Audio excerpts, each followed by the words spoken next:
आपको हम क्वेश्चन पूछेंगे और आपको जवाब देना है। आपका प्रश्न है, शांति कैसे मिलेगी? चलो, ओम शांति के सेंटर पे आए हैं ना, तो शांति कैसे मिलेगी? तो शांति कैसे मिलेगी? पहला ऑप्शन है भोजन करने से, खाना खाने से शांति मिलेगी। मिलती है ना, हमें कहीं कहीं बात मिलती है, भोजन करने से शांति है। दूसरा ऑप्शन, मौन रहने से शांति मिलती है, चुप हो जाओ। घर में भी लड़ाई होती है तो एक चुप हो जाता है, फिर शांति हो जाती है, मौन रहने से शांति मिलती है। तीसरा ऑप्शन, त्याग करने से शांति मिलती है, छोड़ दो।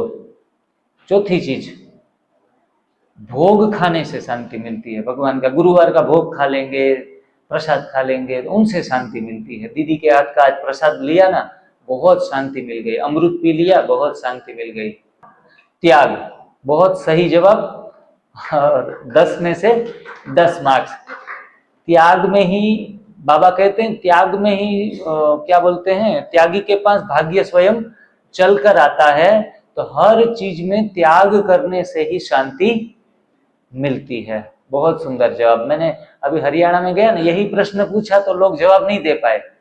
लोगों ने मौन आंसर दिया था कि मौन में रहने से शांति मिलती है। मौन में भी दिमाग में बहुत उथल पुथल रहता है। अब भाइयों की बारी है।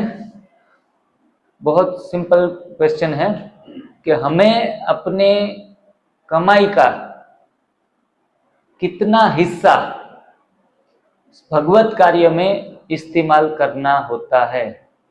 हमें अपनी कमाई का कितना हिस्सा भगवत कार्य में या सामाजिक कार्यों में इस्तेमाल करना होता है? ऑप्शन की जरूरत है या सीधा बोल देंगे? 10%। बिल्कुल बरोबर है। इस्लाम धर्म के अंदर 2.5% कहा गया है। इस्लाम धर्म के अंदर, हिंदू धर्म के अंदर 10%, जिनको हम दशांश कहते हैं। जो व्यक्ति अपने कमाई का 10वां हिस्सा अच्छे कार्यों में लगाता है तो उनको दुख आने की संभावनाएं फिर धीरे धीरे करते जीरो हो जाती है। हम लाख रुपए कमा रहे हैं, 10,000 जाना ही चाहिए, वरना क्या होता है पता है? प्रकृति का नियम है देना, आपको देना पड़ेगा कहीं ना कहीं। कोई कहता मेरा अचानक से खर्चा आ गया ना तो 20 लाख मैंने डॉक्टर को दे दिए, तो ये और कुछ नहीं है, पूरे जीवन भर का हिस्सा एक साथ में जाता है, तो देना तो पड़ेगा, छूटेंगे नहीं। इसीलिए अगर ज्यादा डॉक्टरों को पैसे देने नहीं है, फालतू में खर्च करने नहीं है, तो समझदारी से, होशियारी से, बाबा के ज्ञान में हमें सिखाते हैं कि सजा खाकर आएंगे या योग लगाकर सजा, पापों को भस्म करके आएंगे, तो हम क्या कहेंगे? योग लगाएंगे, सजा नहीं खानी है हमें। हाँ हाँ जी। तो दशांश हमेशा निकालने का, और हम दे रहे हैं ऐसा भाव कभी भी नहीं लाना है। हाँ, तो भी गलत है, उनके बदले ना दो आप। हमारा सेवा स्वीकार हो रही है, उसी भाव से, पवित्र भाव से दो। चलो जी, दोनों इक्वल हैं। अब है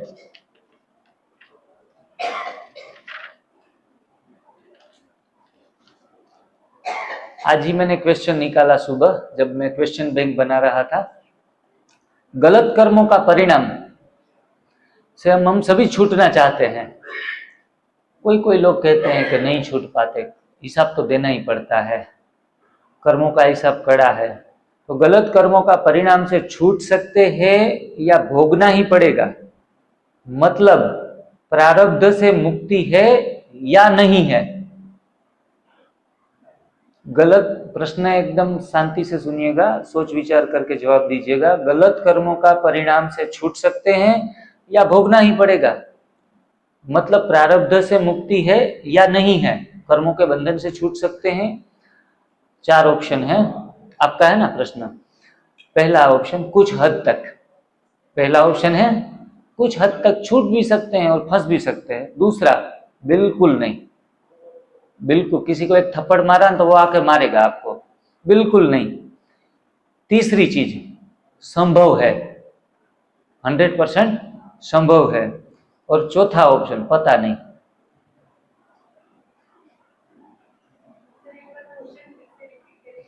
गलत कर्मों का परिणाम से हम छूट सकते हैं या भोगना ही पड़ेगा? हमने गलत किया, हमने दाल चावल रोटी सब्जी खा ली और यूरिक एसिड बढ़ा लिया, घुटनों का दर्द आ गया है, गलत गलत खा खा के कैंसर आ गया, गलत कर्मों का परिणाम भी आया बीमारी के रूप में। तो इनसे छूट सकते हैं या भोगना ही पड़ेगा, या प्रारब्ध से मुक्ति मिल सकती है? कुछ हद तक मिलती है। दूसरा ऑप्शन बिल्कुल नहीं मिलेगी, आप छूटोगे नहीं। तीसरा संभव है, और चौथा पता नहीं। और आप सिलेक्ट, आपकी टीम के मेंबर ही सिलेक्ट करेंगे किसी के लिए, लेकिन एक ही मौका है, 2 जनों को आंसर देना नहीं है।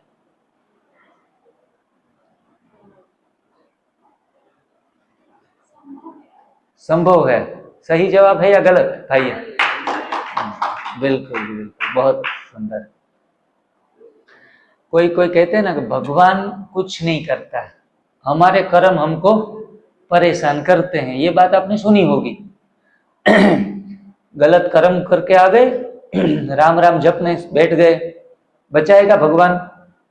नहीं बचाएगा, क्योंकि कर्म आपको पीछा नहीं छोड़ता। आप स्थान बदल लो, कर्म पीछा नहीं छोड़ेंगे। इसलिए कोई कोई लोग भगवान से भी ज्यादा कर्मों को महत्व देते हैं। तो कर्मों का मंदिर बनाकर, कर्मों के सेंटर बनाकर पूजो, भगवान की क्या जरूरत है? लेकिन भगवान का अपना एक रोल है। भगवान को याद करने से अगर हमें दुख से निवृत्ति नहीं मिलती, दुख से मुक्त नहीं हो सकते, तो ऐसे भगवान का क्या काम है? क्यों याद करें, फालतू समय वेस्ट करें? परमात्मा इतना दयालु है, कृपालु है, हमारी हर एक चीज को माफ करने के लिए तैयार है। सबसे बड़ा, इसलिए इनको कहते हैं ना, ब्लिसफुल कहते हैं परमात्मा को, रहम का, दया का सागर, क्षमा का सागर है। ये वर्णन परमात्मा की उसमें किया जाता है। भगवत गीता में लिखा है, अपिचेत्सु दुराचारो, कितना भी दुराचार हमने कर लिया हो, भगवान ने कहा कि तू मेरी शरण में आ जा, मैं तेरे हर एक पाप को भस्म कर दूंगा। साधु जो हैं, साधुजन या संतजन कितना भी दुराचारी हो, अगर बन जाए, वाल्मीकि का उदाहरण है, वालिया लुटारा था तो वाल्मीकि बन गया। तो जब परमात्मा की शरण में आते हैं तो हम कितने भी सीनर हो, every sinner has a future, कितना भी पापी हो इनका भविष्य है। और every saint has a past, उनका भी कोई गंदा भूतकाल हो सकता है। तो हर कोई के लिए मौका है। इसीलिए गलत कर्मों का परिणाम से हम निकल सकते हैं संपूर्ण समर्पण भाव से, 100%। तेरा और तेरा समझ के, आधा अधूरा नहीं, पूरा समर्पित हो जाना है परमात्मा के आगे। तो बहुत सुंदर है जी। कर्म की फिलोसॉफी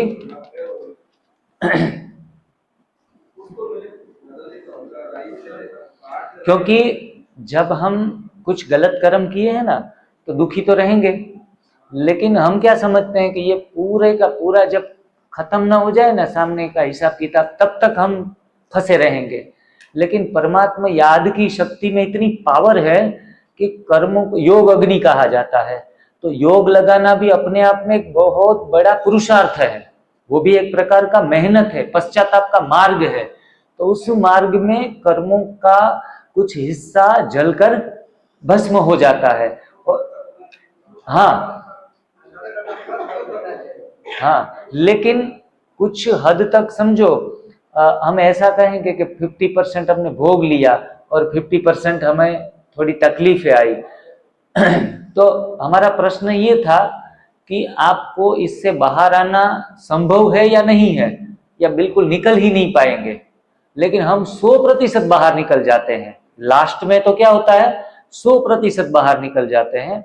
इसलिए हम कहेंगे कि संभव है, वरना सजाएं भी साथ साथ में खाते रहो, लास्ट तक ऐसा नहीं होता। बीच में से हम निकल सकते हैं इस चक्र से। आपका प्रश्न है, स्वर्ग का वृक्ष, ट्री ऑफ हेवन किसे कहा जाता है? स्वर्ग का वृक्ष, 4 वृक्ष का नाम बताऊं या बिना ऑप्शन के? पहला पीपल, दूसरा बरगद, तीसरा सहजन, चौथा बेलपत्र का वृक्ष। 4 वृक्ष है, इसमें से ट्री ऑफ हेवन किसको कहा जाता है? ट्री ऑफ, सीधा जवाब नहीं देना है भाई लोग, आप उसमें से कोई भी हाथ खड़ा करे तो उनको आंसर के लिए खड़ा करेंगे। ट्री ऑफ हेवन किसे कहा जाता है? पीपल, बरगद, सहजन और बेलपत्र।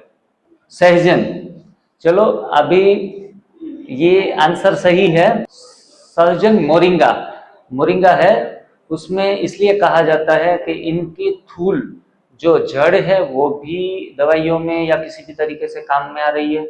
उनकी जो छाल है, छाल का भी प्रयोग कर रहे हैं, फूल का भी प्रयोग कर रहे हैं, पत्तियों का भी, और इसकी जो उनका भी हम सब्जियों में इस्तेमाल करते हैं। मतलब 5 प्रकार का हम सहजन का प्रयोग कर सकते हैं। कैल्शियम भी बढ़िया है। आज गवर्नमेंट इनके ऊपर काफी सारा रिसर्च कर रही है। अगर हम भी अपनी आहार में सहजन की फली, सहजन की पत्ती, ये 2 चीजें हम तो प्रयोग करते हैं, तो लोग हमारे वहाँ जो खेत में काम करने के लिए आते हैं वो सहजन के फूल की सब्जी भी बनाते हैं। तो उसी हिसाब से उनका हम दैनिक अगर प्रयोग करें, लोग तो पके हुए में भी प्रयोग करते हैं, कोई थेपला या पराठा बनाते हैं तो उसमें भी सहजन के पत्ते डालते हैं, टेस्ट भी अच्छा बनता है। पराठे या और कुछ दूसरे कोई बनाता है तो उसमें भी सहजन इस्तेमाल करते हैं। बिल्कुल, फेस पैक में भी इस्तेमाल होता है। तो इसी रीति से काफी हद तक फायदे, तो इस हिसाब से इनको ट्री ऑफ हेवन कहा जाता है। अच्छे स्वास्थ्य और सुख प्राप्ति के लिए उपवास बहुत उपयोगी है। अच्छे स्वास्थ्य के लिए और सुख प्राप्ति के लिए उपवास बहुत उपयोगी है। यह स्टेटमेंट किसका है? मैं 4 ऑप्शन दूंगा आपको। Doctor Selton, doctor Paul Bragg, संत तुलसीदास, डॉक्टर ग्लोरियो। किसी एक ने उपवास के बारे में यह कथन दिया है कि अच्छे स्वास्थ्य के लिए और सुख प्राप्ति के लिए उपवास उपयोगी है। तुलसीदास, बिल्कुल सही जवाब। चिंता मुक्त होने के लिए, टेंशन फ्री होने के लिए क्या जरूरी है? पहला, डॉक्टर का सहारा। दूसरा ऑप्शन, एंटरटेनमेंट। तीसरा ऑप्शन, घूमना फिरना, कहां पहाड़ियों में चले जाओ। चौथा ऑप्शन, इच्छाओं का त्याग। वेरी गुड, वेरी गुड, बहुत बढ़िया। इच्छा और आसक्ति का त्याग करने से अपने आप ही हम टेंशन फ्री हो जाते हैं। इच्छा अच्छा बनने नहीं देती। चलो बहनों के लिए, सबसे ज्यादा आसक्ति किससे होती है? सबसे ज्यादा अटैचमेंट, हमें जनरल बताना है। चारों जवाब सही है, लेकिन उसमें सबसे ज्यादा ओवरऑल देखा जाए तो ज्यादा अटैचमेंट लोग उनके साथ करते हैं। पहला ऑप्शन, पैसा, मनी पावर, ज्यादा पैसों के साथ अटैच होते हैं। दूसरा, रिलेशन। तीसरा, कपड़े, वस्त्र अच्छे अच्छे। चौथा, घर। ये 4 ऑप्शन है। Very good, it's a right answer. क्योंकि इंसान को फोन करते ना कि हाँ शिविर लग रही है, चार्जेस क्या है? अरे यार 3,500 3,000 4,000 ज्यादा नहीं है थोड़ा?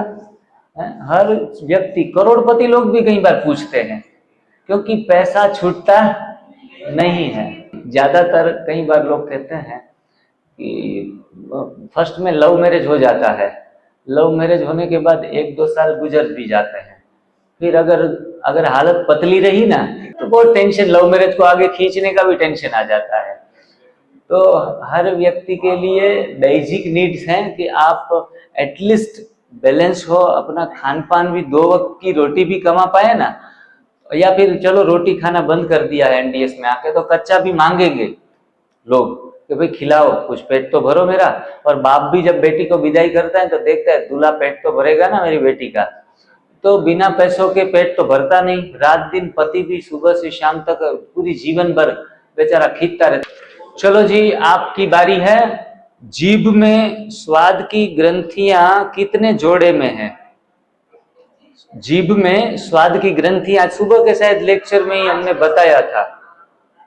जीभ में स्वाद की ग्रंथियां कितने जोड़े में हैं? 2000, 3000, 1000, 4000।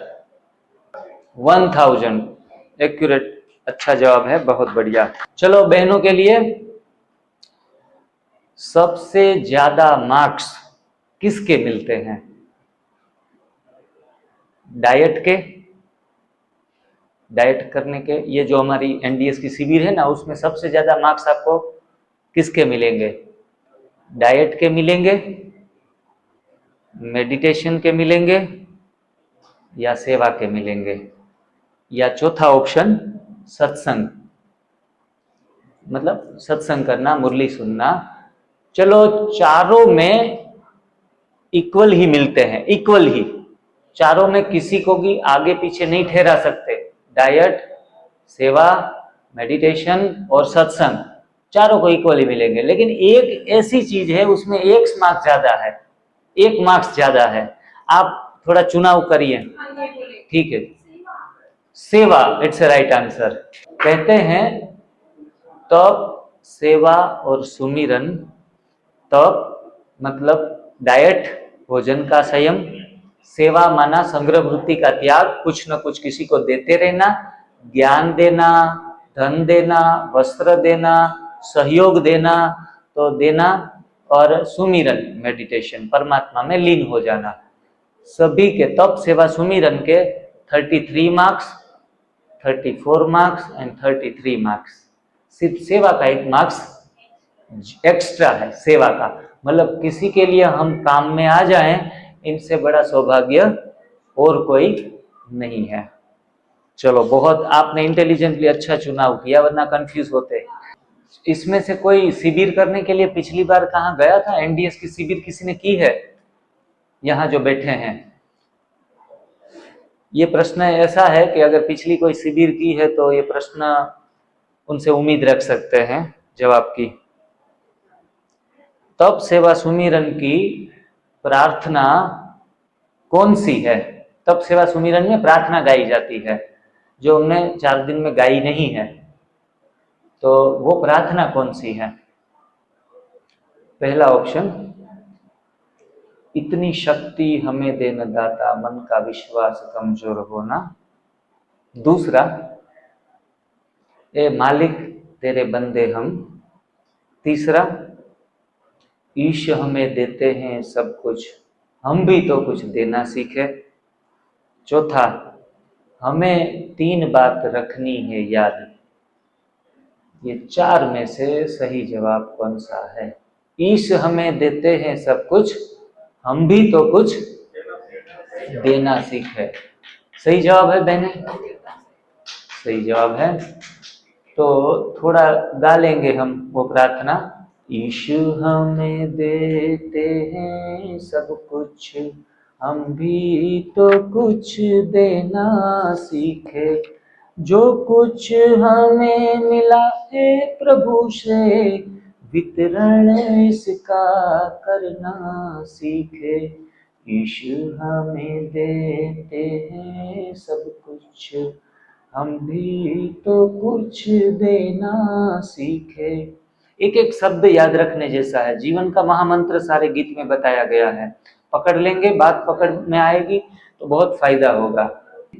हवा प्रकाश हमें मिलता है, मेघों से मिलता है पानी। हवा प्रकाश हमें मिलता है, मेघों से मिलता है पानी। यदि बदले में कुछ नहीं देते, इसे कहेंगे बेईमानी। इसलिए तो दुख भोग रहे हैं, दुख को दूर भगाना सीखे। इसलिए दुख भोग रहे हैं, दुख को दूर भगाना सीखे। तपती धरती पर पथिकों को पेड़ सदा देता है छाया। तपती धरती पर पथिकों को पेड़ सदा देता है छाया। अपना फल स्वयं न खाकर जीवन उसने सफल बनाया। आगे की लाइन है, 10वां पहले प्रभु को देकर बाकी स्वयं बरतना सीखे। 10वां पहले प्रभु को देकर बाकी स्वयं बरतना सीखे। ऐसे भी नहीं कि खुद के लिए पहले खा ले, प्रयोग कर ले, बचा कुचा भगवान को दे दे। पहले 10वां निकाल ले, फिर अपने लिए स्वयं बरतना सीखे। ईशु हमें देते हैं सब कुछ, हम भी तो कुछ देना सीखे। पूरे जीवन भर ऑक्सीजन बहुत कुछ ले लिया, कोरोना के टाइम में एक बोतल भी चाहिए थी ना तो हजारों रुपए में मिलती थी, है? तो इसने तो हमें बहुत कुछ दे दिया है, लेकिन हम भी तो कुछ देना सीखे। मानव जीवन दुर्लभ है, हम इसको मल से रहित बनाए। क्या है? मानव जीवन दुर्लभ है, हम इसको मल से रहित बनाए। तो भी लोग सोच रहे हैं एनिमा को ले के ना ले, 2-2 दिन, 3-3 दिन, 4-4 दिन लगा देते हैं।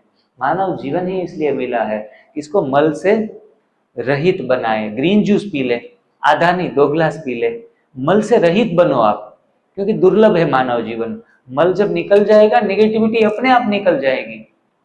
एंग्जाइटी हो, स्ट्रेस हो, सारा यहाँ से निकलो, गट से क्लीन होगा तो अपने आप ही पॉजिटिविटी आती जाएगी। गट क्लीन करो। पहली लाइन हमने कंप्लीट कर ली। दूसरी लाइन है, खिले फूल खुशबू देते, वैसे ही हम भी बन जाएं। आगे की, तप सेवा सुमिरन से जीवन प्रभु को अर्पित करना सीखे। तप सेवा सुमिरन से जीवन प्रभु को अर्पित करना सीखे। तप सेवा सुमिरन रामचरितमानस में गाया गया है, ब्रह्मा कुमारी में। इनको ही कहते हैं त्याग, तपस्या और सेवा। मूलभूत बेसिक चीजें सारे धर्मों में एक ही हैं। आप इस्लाम धर्म के हो तो रोजा, जकात और नमाज कहते हैं। आप क्रिश्चियन हो तो आप कहते हो फास्टिंग करो, चैरिटी करो और प्रेयर करो। मूलभूत शब्द एक ही गोल गोल घूम के आ रहे हैं। सर्व धर्मों का सार एक है। इसलिए कहा जाता है कि तप सेवा सुमिरन से जीवन प्रभु को अर्पित करना सीखे। ईश हमें देते हैं सब कुछ, हम भी तो कुछ देना सीखे। लास्ट की लाइन भी बहुत सुंदर है। दुनिया से किसी किसी को चिढ़ आ जाती है कि ये दुनिया, ये महफिल मेरे काम की नहीं, गाना गाते हैं शराब पी के। तो दुनिया ऐसी काम की नहीं, ऐसा समझना भी गलत है। और कोई इतनी दिल लगी होती है दुनिया से तो भी परेशानी में हो जाते हैं। तो ये लाइन हमारे लिए प्रेरणादायक है। अशत नहीं यह प्रभुमय दुनिया, अशत नहीं यह प्रभुमय दुनिया, और नहीं है यह दुखदाई, और नहीं है यह दुखदाई। दिल दिमाग को सही दिशा दे तो बन सकती है सुखदाई। लास्ट की लाइन, जन को प्रभु देते हैं सब कुछ, लेकिन जन तो बनना सीखे, जन को प्रभु देते हैं सब कुछ, लेकिन जन तो बनना सीखे, यीशु हमें देते हैं सब कुछ, हम भी तो कुछ देना सीखे। जो कुछ हमें मिला है प्रभु से, वितरण उसका करना सीखे, यीशु हमें देते हैं सब कुछ, हम भी तो कुछ देना सीखे। जब आप यहाँ से कैंप करके घर पे जाएंगे, लोग कुछ कहेंगे, थोड़ा सा डाउन होंगे, हिम्मत कम होगी, तब वो राजेश खन्ना का गीत अवश्य सुन लीजिएगा, पिक्चर का, किशोर कुमार का गाया हुआ, तो थोड़ा सा बल आ जाएगा।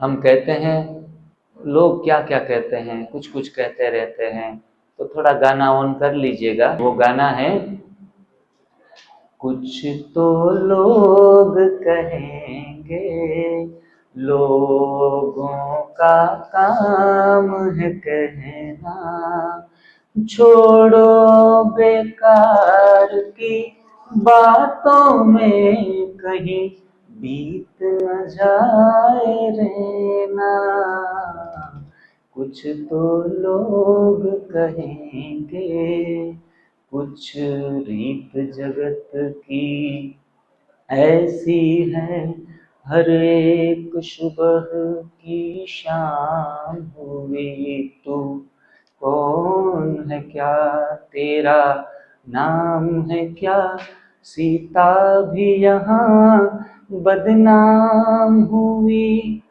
फिर इस संसार की बातों में ये भीग गए तेरे नैना, कुछ तो लोग कहेंगे, लोगों का काम है कहना।